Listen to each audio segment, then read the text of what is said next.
atau tidak menginginkan apapun, ini baru batal. Tapi kalau dia membaca itu bertujuan maknanya yang diriwayatkan oleh Imam Ja'far Shadiq, enggak membatalkan, seperti yang dikatakan oleh Imam Ibnu Hajar dalam kitabnya Tuhfah. Begitu juga dikatakan dalam kitab Bujraimi Anis Suberi dan Imam Al-Qurdi dari Al-Qulubi.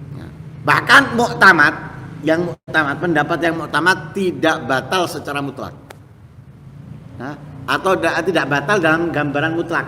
Dalam gambaran mutlak yaitu tidak bertujuan apapun dalam ucapannya amin, tidak bertujuan apapun, tidak bertujuan makna qasidina nahwaka wa anta akramu min an tukhayyiba qasidan, atau tidak bertujuan qasidin. Ini tidak membatalkan secara muktamad, ya, seperti yang ada di dalam kitab tersebut. Tapi ahlul lughah haqquha fil arabiyyah al-waqfu.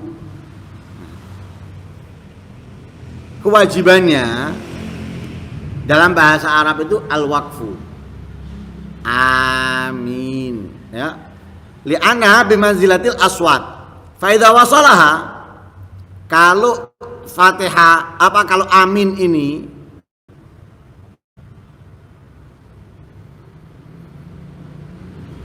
disambung, berarti apa? Nunnya bi fathah.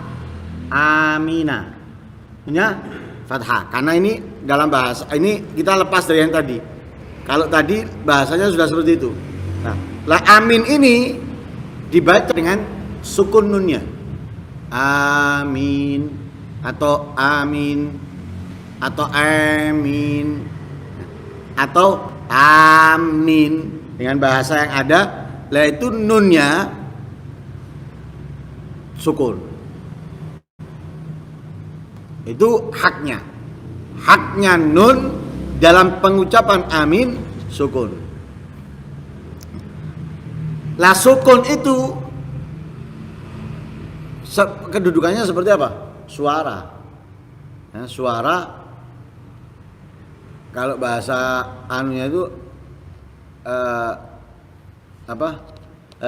paten nun, ya, seperti suara. Lah kalau digabung, disambung, mau tidak mau apa? Memfathahkan nun.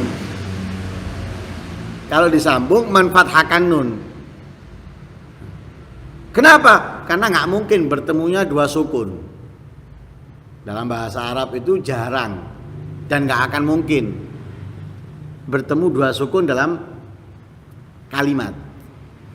Pasti diharokatkan. Yang tadinya sukun pasti diharokatkan kasroh, seperti itu.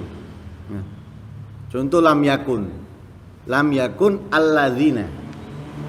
Nah ini kan bertemu dua sukun. Akhirnya membacanya apa? Nunnya diharokatkan dengan kasroh. Kenapa kok diharokatkan dengan kasroh dalam ini? Ya, karena lam itu mensukunkan fi'il. Karena lam itu mensukunkan fi'il. Kalau dalam ilmu nahwu itu termasuk harful jawazim yang mensukunkan. Mau nggak mau akhirnya nunnya sukun, lam yakun. Tapi karena setelahnya itu sukun, supaya nggak bertemu dengan dua sukun, maka yang nun lam yakun itu diharokatkan dengan harokat kasroh. Lam yakunil ladzina. Itu satu contoh. Banyak lagi contoh-contoh yang lain.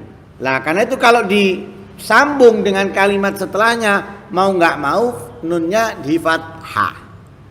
Walaupun yang paling berhak itu nunnya di sukun. Kalau nunnya di sukun berarti titik. Amin titik.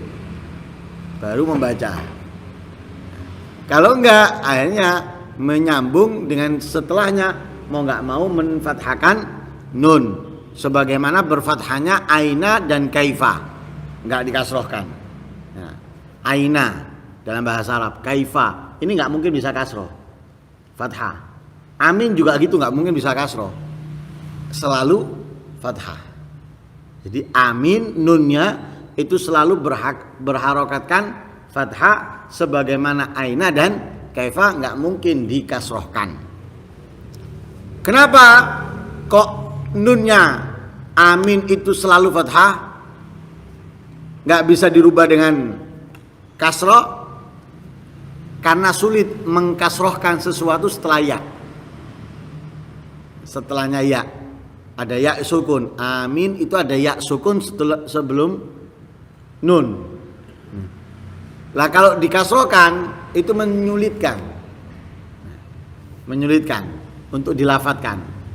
Nah, kalau fathah mudah, bukan tidak bisa ya, sulit.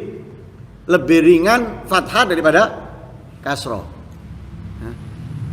Nah, beda dengan fathah.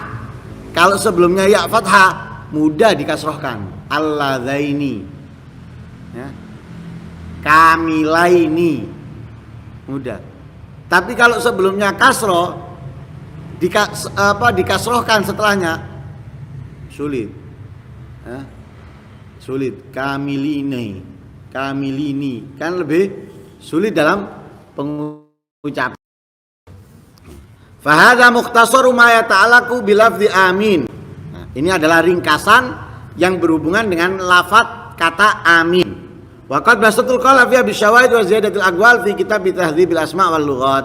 Imam Nawawi berkata, aku bahas panjang lebar mengenai amin, baik itu hukumnya, cara pembacaannya dan lain sebagainya, dengan dalil-dalilnya, dengan perbedaan pendapat yang ada di dalam kitab Tahdzibil Asma wal Lughat. Nah, di dalam kitab Tahdzibil Asma wal Lughat disebutkan panjang lebar oleh Imam An-Nawawi ya, tentang amin, mulai hukumnya, kemudian caranya, perbedaannya, hadisnya dan yang lain sebagainya. Kalau di sini simple ringkasannya seperti ini. Nah, wallahu a'lam.